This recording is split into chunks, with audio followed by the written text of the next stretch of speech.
Après 3 décennies d'une carrière exemplaire, elle continue de chanter l'amour, la paix et la dignité. Dans cette seconde partie, nous évoquons le renouveau d'Amity Meria et l'héritage qu'elle laisse à la musique burkinabé et africaine. Dans l'émission précédente, nous avons parlé de ses débuts et ses premiers albums. Madame, Monsieur, bonsoir et merci de nous suivre. Bonsoir Amity Meria. Bonsoir. Et encore une fois de plus, merci. Merci à vous. Et dans cette deuxième partie de l'émission, nous allons débuter avec votre 8e album. En 2021, vous signez Nyankao. Votre 8e album. Quel sens donnez-vous à cette œuvre? Nyankao, ça signifie en dialecte bambara, les gens d'ici. Ça veut dire les terriens, les gens de la terre, les habitants du globe terrestre, par exemple. Et donc, cet album, je peux dire que ça résume un tout petit peu 30 années de carrière à travers des thèmes qui me tiennent vraiment à cœur. Je fais une peinture des relations humaines, de la solidarité, la fraternité, de l'entente, de la paix.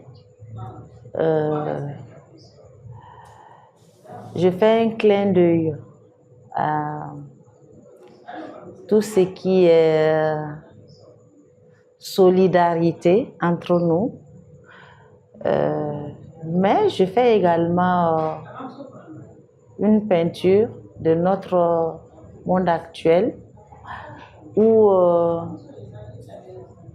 la valeur n'a plus de prix, c'est juste le matériel qui a pris le dessus sur les relations humaines. Je dis que le monde, quelque part, est malade et tant que nous allons continuer ici et de cette manière, je crois que le monde ne guérira jamais.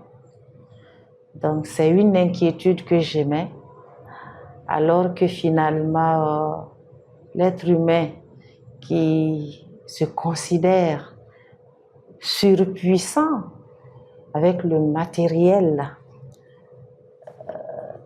n'est en réalité que de passage ici-bas. Et donc tout cela se retrouve dans l'album Nyankao. Et je parle de Hina, qui est la pitié en fait, qui a disparu de nos mœurs. J'implore Dieu aussi dans cet album, en lui demandant vraiment de nous pardonner et d'avoir l'œil toujours sur nous et de nous diriger, de continuer de nous guider. Et dans les cœurs, j'invite tout le monde à prier. Donc c'est un album assez riche en thèmes, en couleurs. Cet album, je l'ai fait sans pression aucune. Il y a le thème de l'amour toujours. Et donc, j'invite encore et toujours les mélomanes à aller découvrir, sinon redécouvrir l'album Nyankao. C'est très important. Qui est une peinture de ce que nous vivons, de ce que nous sommes aujourd'hui. Nous, les gens d'ici, nous les terriens en fait. Alors, chers téléspectateurs de Fadima, nous vous invitons à aller redécouvrir l'album Nyankao. Amity Meria, vous avez chanté en Djoula, en Birifor, en Bambara. Pourquoi cette pluralité linguistique? En réalité, je chante plus en djoula et en bambara.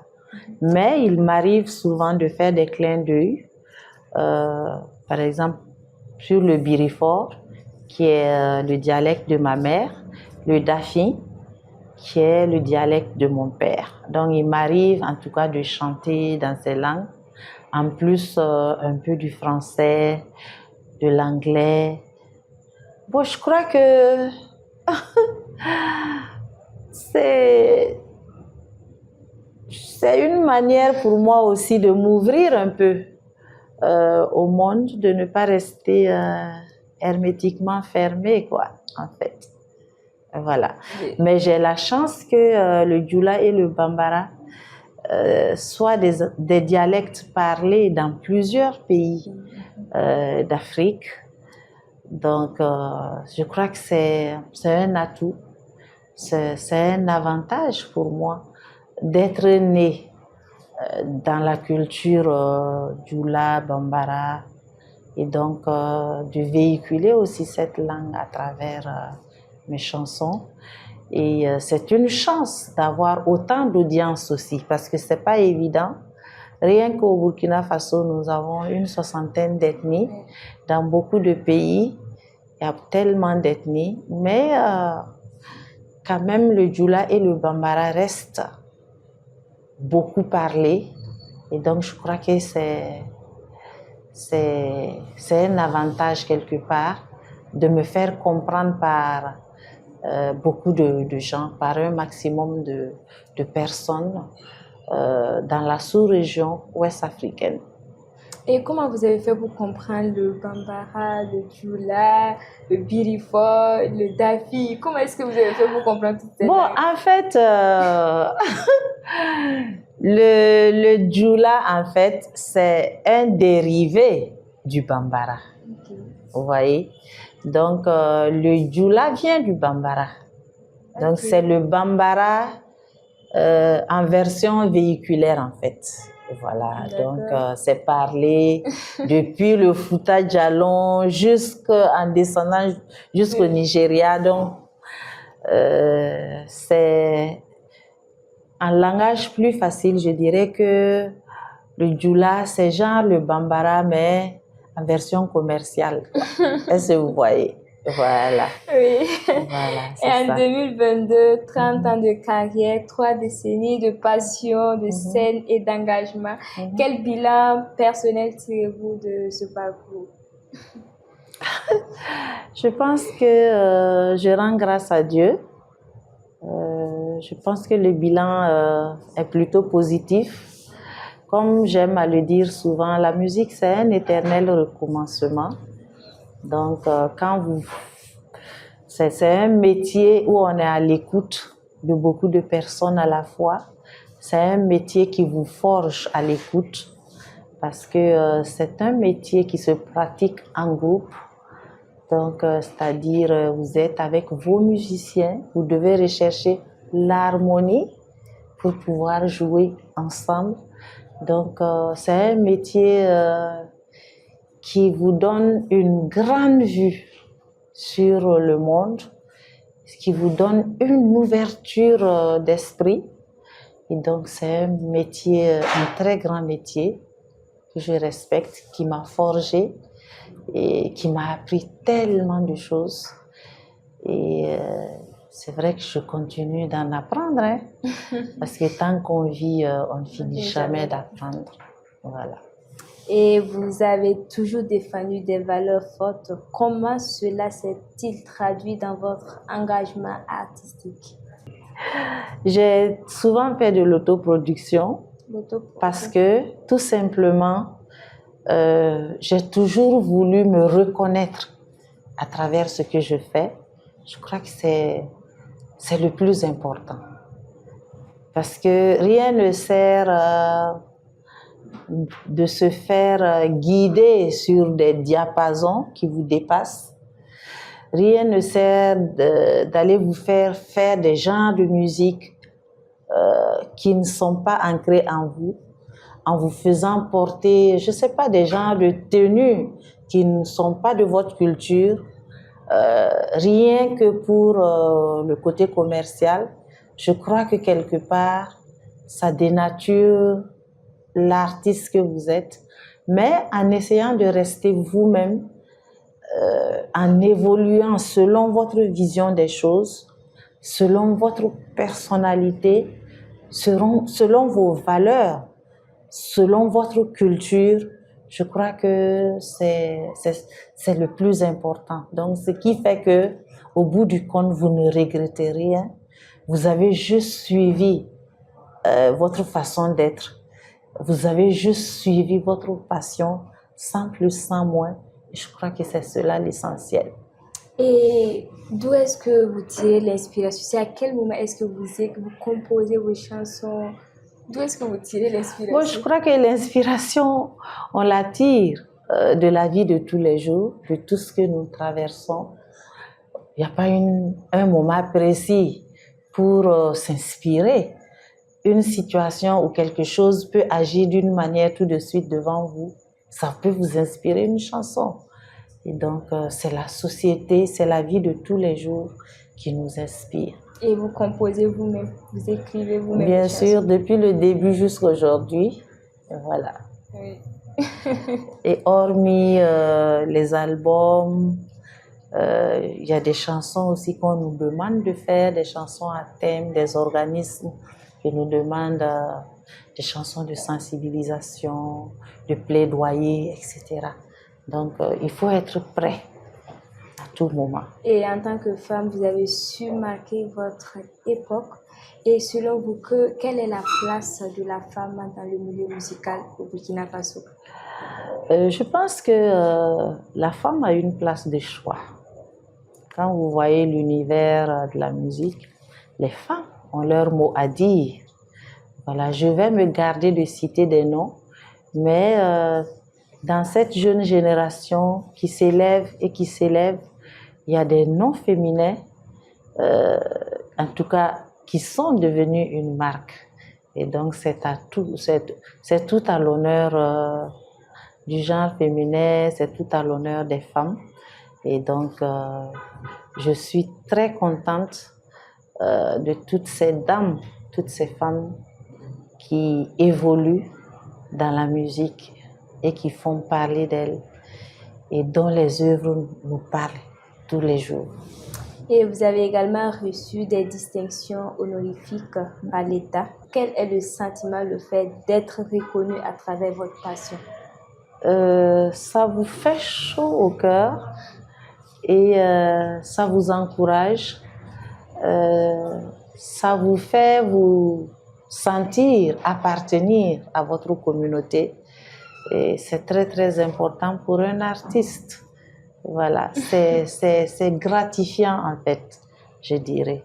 Et aujourd'hui, si vous regardez les différentes distinctions et apports de la musique dans votre vie, est-ce que vous avez des regrets? Non, j'ai pas de regrets. Vous êtes satisfait sur tous les plans? Oui, j'ai pas de regrets. Je pense que pour l'artiste que je suis, une omniprésence juste me suffit pour ma passion qu'est la musique. Je ne me compare pas à personne. Voilà quoi, je vis ma passion le plus simplement du monde et voilà. Vous êtes vous-même. Je reste moi-même. Et comment percevez-vous votre influence sur la nouvelle génération d'artistes? Bon, je ne peux vraiment pas me juger. C'est difficile de voir cela comme ça.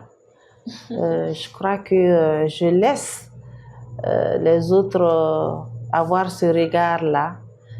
C'est difficile de se juger soi-même. Et pour la personne que je suis, je crois que je l'ai toujours dit, hein, le sentiment de fierté en tant que tel, peut-être que je ne le connaîtrai jamais. Parce que je suis une personne qui se remet constamment en cause, qui à chaque fois essaye de se surpasser et de surpasser en fait les embûches, les difficultés. Et donc, On a beau dire c'est bien comme ça, mais je vois que j'aurais peut-être pu faire mieux.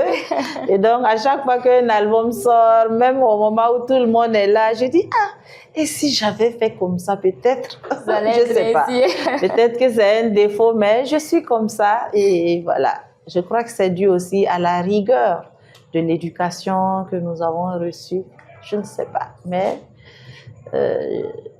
je pense que je ne regrette vraiment rien en réalité. Et je rends grâce à Dieu pour tout ce que j'ai pu vivre dans la musique jusqu'à aujourd'hui.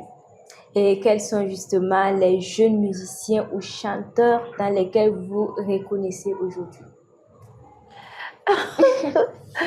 C'est ce que j'aime dire. Bon, on n'a pas besoin forcément de se reconnaître à travers quelqu'un. Et je ne souhaite même pas que quelqu'un se reconnaisse à travers moi. Je crois que chacun doit suivre son chemin. Chacun doit défendre ses valeurs. Chacun doit être juste lui-même ou elle-même et suivre son chemin, je crois. Chacun doit se battre pour sa passion, tout simplement. Et quels défis persistent pour les artistes burkinabés aujourd'hui? Je crois que le plus grand défi aujourd'hui, c'est les choix qui s'imposent. Les choix? Oui, les choix artistiques qui s'imposent parce que, quoi qu'on dise, avec l'avènement de l'ordinateur, des séquenceurs, de tous ces systèmes compliqués de sampling, et même aujourd'hui d'intelligence artificielle, je ne sais pas, mais je me rends compte que le choix est très, très, très difficile. Et voilà, déjà entre la musique réelle que nous avons adoptée et la musique virtuelle, il y a déjà un choix. La musique virtuelle et la musique à intelligence artificielle, il y a un choix. Toutes ces cartes de son, je vais dire, tous ces séquenceurs et tout ce que nous avons aujourd'hui, ça fait que on a tout en vrac. Mais dans ce vrac-là, comment faire le bon choix pour sa musique, pour sa carrière? Et c'est ça, je me pose souvent des questions. C'est un défi de choix aujourd'hui parce que le choix est trop. Est-ce qu'à cette allure, la musique ne va-t-elle pas perdre ses valeurs? Je ne pense pas. Tant que l'être humain sera au centre de la musique, elle ne va rien perdre. Il faut tout simplement savoir que chaque étape est quelque chose d'autre. Et donc, la vie, c'est des étapes. Et donc, c'est des réalités qui s'enchaînent. Il faut savoir se positionner dans ces enchaînements-là. Sans fin, peut-être, qui sait. Mais et si les hommes se mettent aujourd'hui à composer avec l'intelligence artificielle, est-ce que c'est pas un risque pour la musique? Bon, pas seulement pour la musique, peut-être pour l'humain. Parce que quel sera le message maintenant derrière les chansons? Bon, je me dis que c'est quand même des personnes qui seront là pour donner des thèmes à l'intelligence artificielle et l'intelligence artificielle va développer ces thèmes-là. Ça sera toujours humain. C'est mon souhait en tout cas, mais sincèrement, je ne m'y connais pas trop. Et donc, déjà, avec tous ces systèmes, toutes ces plateformes et tous ces réseaux, déjà, ce n'est pas de ma génération. Donc, j'essaye juste de suivre. Donc, on essaye de suivre, voilà, en se disant qu'au-dessus de tout ça, il y a Dieu, quoi. Voilà, je crois que chaque chose en son temps et chaque temps a ses réalités qu'il faut suivre et prendre en compte, c'est tout. Non, mais quand vous suivez les artistes de nos jours, quand vous écoutez, comment est-ce que vous vous sentez quand vous voyez ce changement? Quel est le sentiment que vous... Bon, j'essaie de me mettre à leur place. J'essaie de comprendre leur vision des choses. Et j'apprécie positivement aussi ce qu'ils font. Et c'est ça aussi la vie. Et voilà. Pour ma part, je tire déjà mon chapeau, la jeune génération, en voyant tout ce beau monde et voir comment ils essayent d'évoluer. Je pense tout simplement que la relève est assurée. Et déjà, c'est une grande satisfaction pour moi. D'accord, Amity Beria, est-ce que vous avez de nouveaux projets en préparation, un album, des collaborations? Quels sont vos projets? Je suis sur un nouvel album, mais je me donne le temps de le travailler sans pression aucune. Et voilà. Donc vous allez bientôt... S'il plaît à Dieu, bientôt. Bon, peut-être vous avez un peu parlé des jeunes, mais je vais encore vous demander si vous avez encore une fois de plus un message pour les artistes ou vous préférez zapper, puisque un peu en arrière, vous avez essayé de dire que vous êtes content, voilà, vous les soutenez. Oui. Donc, je peux... Non, je vais leur dire tout simplement de tenir le coup, d'aller vers leurs rêves, malgré toute l'adversité, de ne pas laisser leurs rêves s'éteindre. Je vais leur souhaiter beaucoup de courage et je leur fais confiance et je sais que ils iront de plus en plus au plus haut que ce que nous avons fait. En tout cas, c'est ma note d'espoir pour eux et je suis très fière d'eux. Et ok, maintenant nous allons parler de la jeunesse en général. Quel conseil est-ce que vous avez à l'endroit de la jeunesse en général? Pour la jeunesse, je leur dis qu'aujourd'hui, c'est vrai qu'il y a beaucoup de repères, mais il faut savoir raison garder. Il faut aller à l'écoute parfois des anciens. Ça n'enlève rien à votre fugue. Au contraire, ça peut contribuer à vous donner certaines bases. Et donc, aller à l'écoute de ceux qui ont de l'expérience, pas forcément dans le domaine de la musique, dans tout domaine. Et essayer, tant que possible, d'avoir la tête sur les épaules et les deux pieds sur terre. C'est très important. Voilà le conseil que je peux leur donner. Et en une phrase, comment vous aimeriez que l'histoire retienne de Amity Beria? Que l'histoire retienne de moi, je ne sais pas trop. Je ne sais pas. J'ai juste poursuivi ma passion avec des hauts et des bas. Et j'ai abordé des thèmes assez engagés parfois, en me disant que ça pouvait faire changer les choses.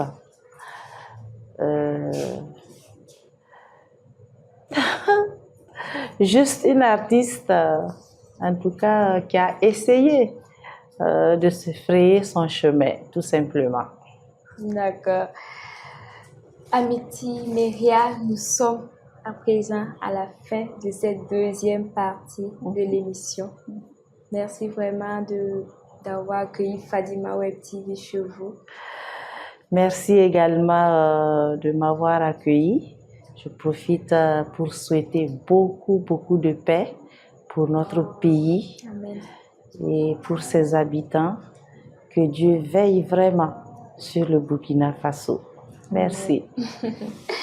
Madame, Messieurs, c'est la fin de cette émission. Nous étions avec Amity Beria.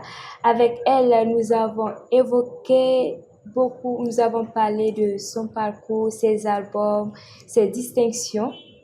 Et c'est la fin. Merci à vous de nous avoir suivis. Restez fidèles à Fadima Web TV et à très bientôt.